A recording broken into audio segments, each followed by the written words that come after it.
ఓం మహాగణాధిపతయే నమః. ఓం గురుభ్యో నమః. ఓం శ్రీమాత్రే నమః. పరమేశ్వర స్వరూపమైనటువంటి జ్యోతిష, వాస్తు మరియు ఇతర అనేకమైనటువంటి శాస్త్రములను మనకు అందించినటువంటి మహర్షులకి నమస్కారం. హయగ్రీవ హయగ్రీవ హయగ్రీవేతియో వదయత్తస్స నిస్సరతే వాణి జనుకన్యా ప్రవాహవత్. అరుణాం కరుణాతరంగితాక్షీం ధృతపాశాంకుశపుష్పబాణచాపాం అనిమాదిభిరావృతాం మయూకైః అహమిత్యేవ విభావయే భవానీం. శ్రీమాత్రే నమః. ప్రేక్షకులకి లలితాంబిక అమ్మవారి యొక్క అనుగ్రహం పరిపూర్ణంగా కలగాలని మనస్ఫూర్తి కోరుకుంటూ మనం ఈరోజు విశ్వవసు నామ సంవత్సరం కొత్త సంవత్సరం ఉగాది నుంచి గ్రహాలు ఏం మారనున్నాయి, అదేవిధంగా మనం కొత్త సంవత్సరం అనగానే పంచాంగం తీసుకొని చూస్తాం. ఆదాయము, వ్యయము, రాజ్యపూజ్యము, అవమానము. అంటే మనకెంత ఈ సంవత్సరం ఆదాయం ఎంత ఉంది, ఫైనాన్షియల్గా గ్రోత్ ఎంత ఉంది, ఖర్చు ఎంత ఉంది, మనల్ని మెచ్చుకునే వాళ్ళు ఎంతమంది ఉన్నారు, ఇబ్బంది పెట్టే వాళ్ళు ఎంతమంది ఉన్నారు అనేటువంటి చూస్తాం. అయితే ఇందులో గ్రహాల యొక్క ప్రభావం ఎంత ఉంటుంది. ఒక్కొక్కసారి మనకు ఆదాయం బాగా కనిపిస్తుంది, ఒక్కోసారి బాగా లోలో కనిపిస్తుంది. అవమానించే వాళ్ళ సంఖ్య తక్కువగా ఉంటే ఒక్కోసారి ఎక్కువగా ఉంటుంది.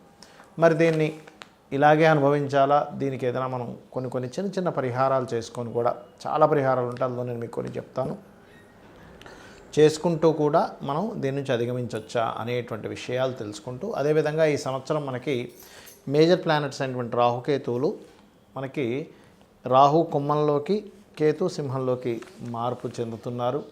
దీనివల్ల ఇది ఎప్పటి నుంచి, జూన్ నుంచి మారుతారు. ఈ శని భగవానుడు విశ్వవసు నామ సంవత్సరం రాగానే అంటే దాదాపుగా మార్చ్ ఎండింగ్లో మారిపోతాడు. అదేవిధంగా జూపిటర్ కూడా అంటే గురుగ్రహం కూడా మే 15వ తేదీ నుంచి మారుతుంది. అయితే ఇప్పుడు వక్రించుకుంటూ వెనక్కి వచ్చిన కుజుడు తర్వాత నీచ పొంది ఉంటున్నాడు. కాబట్టి కొంచెం ఈ విశ్వవసు నామ సంవత్సరం వచ్చే వరకు కూడా కొంచెం ఈ గొడవలు కావచ్చు, తోకిసలాటలు కావచ్చు, కొంచెం ఇట్లాంటివి పెరుగుతూ ఉంటాయి. అయితే ద్వాదశ లగ్నాల వారికి, లగ్నం తెలియని రాశి వారికి అసలు ఆదాయ వ్యయాలు, రాజ్యపు అవమానాలు ఎలా ఉన్నాయి అనేటువంటి విషయాలు చెప్తుంది నేనైనప్పటికీ కూడా చెప్పిస్తుంది సాక్షాత్ లలిత అమ్మవారిగా భావిస్తూ ఒక్కొక్క రాశి గురించి మనం తెలుసుకుందాం. మకర లగ్నము, మకర రాశి. మకరం వారికి ఆదాయ వ్యయాలు, రాజ్యపు అవమానాలు ఎలా ఉన్నాయి అని చెప్పి చూసుకున్నట్లయితే ప్రధానంగా ఇక్కడ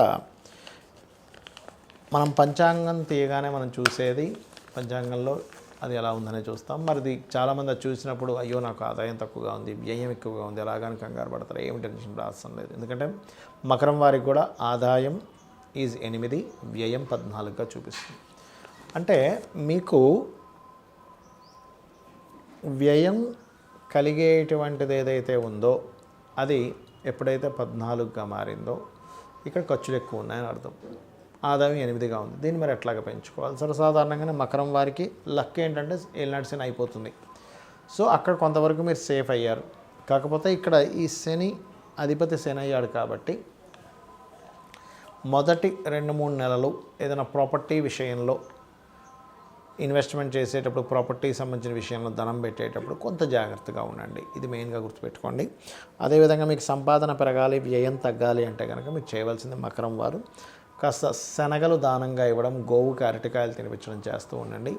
సంపాదన పెరగాలి అంటే సహజంగానే మనకి మకరం వారికి 2వ స్థానంలో ఒక రాహు వస్తున్నాడు. కాబట్టి ఆన్లైన్ రిలేటెడ్గా మీరు ఏదైతే, ఆన్లైన్ అంటే మళ్ళీ చాలామంది గుర్రం పందాలను, ఈ ప్యాకెట్లు ఆడటమనో, ఈ షేర్ మార్కెట్ అని అనుకుంటారు. అది కాదు.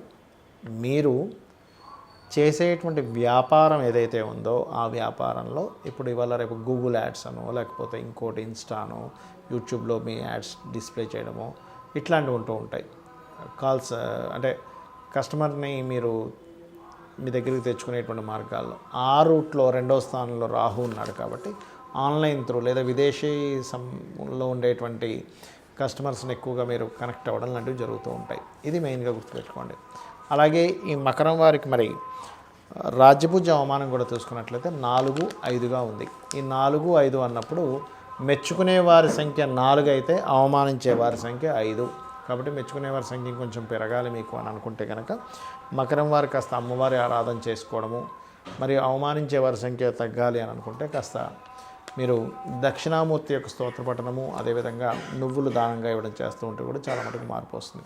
అయితే ఈ సంవత్సరం మీకు చాలా మటుకు ఏలినాటి శని పోతుంది కాబట్టి చాలా మటుకు పాజిటివ్గా ఉంటుంది. ధనస్థానం మీద మే 15 నుంచి గురువు యొక్క దృష్టి ఉంది కాబట్టి బాగుంది. కాకపోతే మీరు పార్ట్నర్స్ని ఎంపిక చేసుకునే విషయంలోని, జీవిత భాగస్వామిని ఎంపిక చేసుకునే విషయంలో విశ్వవసు నామ సంవత్సరంలో మొదటి 3 నెలలు కొంత జాగ్రత్తగా ఉండండి. అందులో పర్టికులర్గా మీరు ఏప్రిల్, మే, జూన్ ఈ మాసాల్లో మరింత జాగ్రత్తగా ఉండాలి.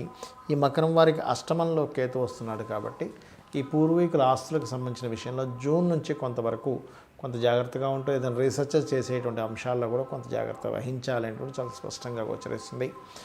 అదేవిధంగా వివాహ నిర్ణయాల విషయంలో తొందరపడకూడదని చెప్పాను మొదటి 3 నెలలు. అలాగే ఇక్కడ ఈ శని యొక్క ప్రభావం మంచి ఫలితం ఇస్తుంది.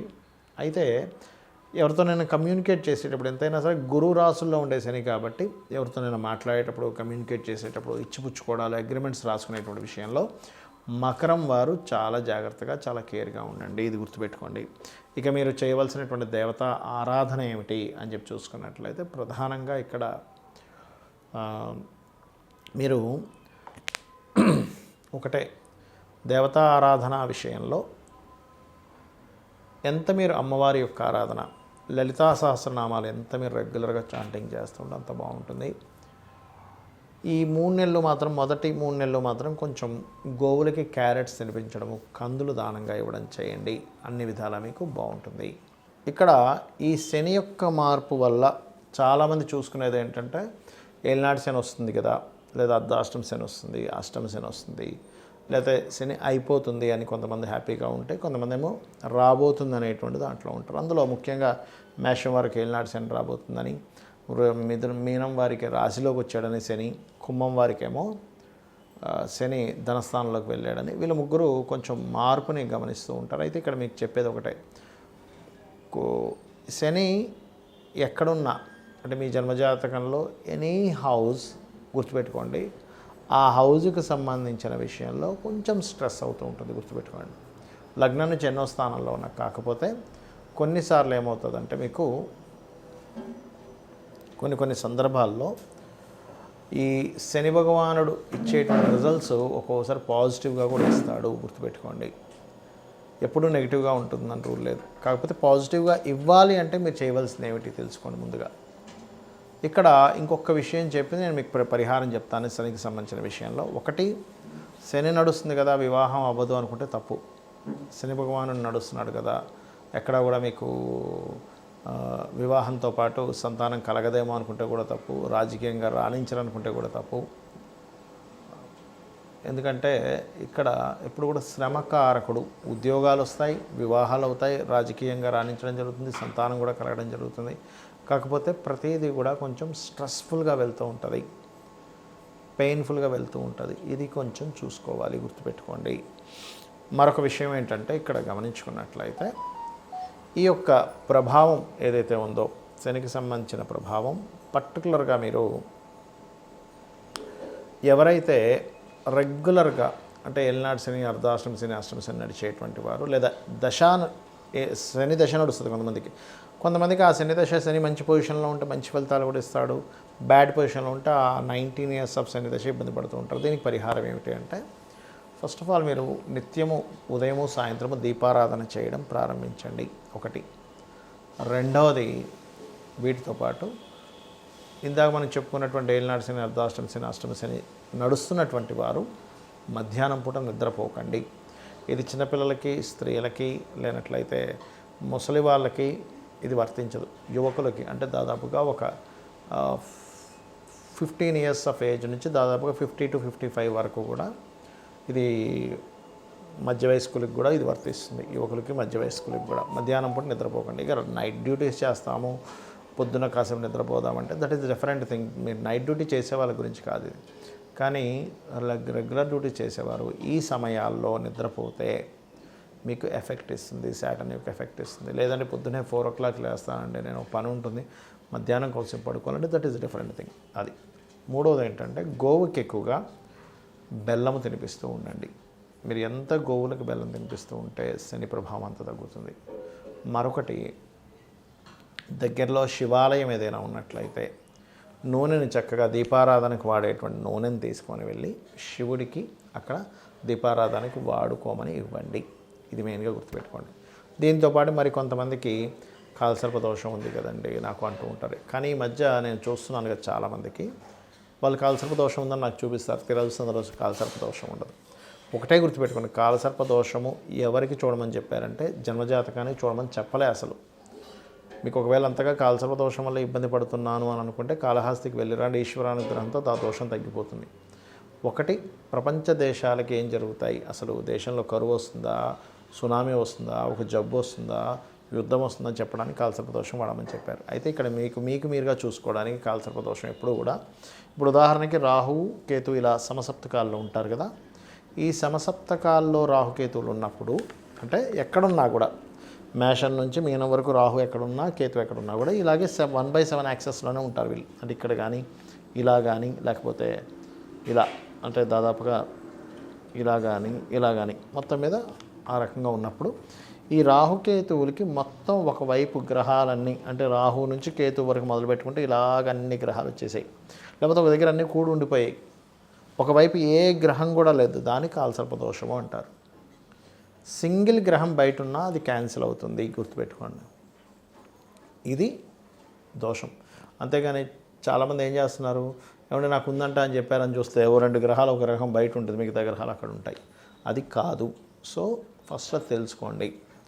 అలాగే ఒకవేళ ఉన్నా కూడా కొంపలు మునిగిపోయేది ఏం లేదు. పెద్ద పెద్ద వాళ్ళకి 140 మంది ప్రెసిడెంట్లకు ఉంది కాలసర్ప దోషం. మరి వాళ్ళందరూ దేశాలను ఏలట్లేదా? మెగాస్టార్ చిరంజీవి గారికి కూడా కాలసర్ప దోషం ఉంది. అంత మాత్రం చేత ఆయన ఏమి ఎందుకు పనికి రాకుండా ఏం పోలేదు కదా, గొప్ప వ్యక్తి అయ్యాడు. కాబట్టి వాటిని మీరు పట్టించుకోకండి దయచేసి. దశేం నడుస్తుంది, మీరు ఏ ప్రయత్నం చేస్తున్నారు, దానికి సంబంధించిన స్పెసిఫిక్గా అదేంటి, అదేం ప్రయత్నం చేస్తున్నారు, ఏ బిజినెస్లోకి వెళ్తున్నారు, మీరు చేసే ప్రయత్నానికి ప్లాంటరీ పొజిషన్స్ గోచారం కానీ మహాదశ లేదా అంతర్దశలు కానీ ఎంతవరకు సపోర్ట్ చేస్తున్నాయి, సపోర్ట్ చేయట్లేదు, మీకు అది యోగం ఉందా లేదా.